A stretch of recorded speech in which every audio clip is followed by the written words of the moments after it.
পিতৃপক্ষ অত্যন্ত গুরুত্বপূর্ণ এক আধ্যাত্মিক সময়। এই সময় শ্রাদ্ধ, তর্পণ ও পিণ্ডদানের মাধ্যমে পূর্বপুরুষদের আত্মার শান্তি কামনা করা হয়। এবছরের দ্বিতীয় চন্দ্রগ্রহণের দিন থেকেই শুরু হচ্ছে পিতৃপক্ষ। এই দিনটি শ্রাদ্ধ পূর্ণিমা নামেও পরিচিত।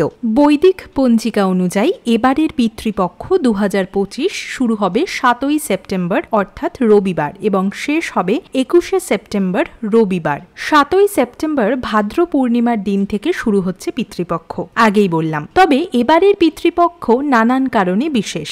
এদিনই লাগতে চলেছে বছরের দ্বিতীয় এবং শেষ চন্দ্রগ্রহণ। এমনকি আশ্বিন কৃষ্ণপক্ষের সূচনাও হবে চন্দ্রগ্রহণের মাঝে। আবার গ্রহণ শুরুর 9 ঘন্টা আগে থেকেই সূতক কাল শুরু হবে। আমাদের হিন্দু ধর্মে এই তিথির বিশেষ মাহাত্ম্য রয়েছে। মনে করা হয় এই সময় পিতৃলোক থেকে মর্তে আসেন পূর্বপুরুষেরা। তাই পিতৃপক্ষের 15 দিন পূর্বপুরুষদের আত্মার শান্তি কামনা করে শ্রাদ্ধ এবং তর্পণ করা হয়ে থাকে। এর মাধ্যমে পূর্বপুরুষদের আশীর্বাদ লাভ করা হয় ও জীবনে আগত বাধাও দূর হয়।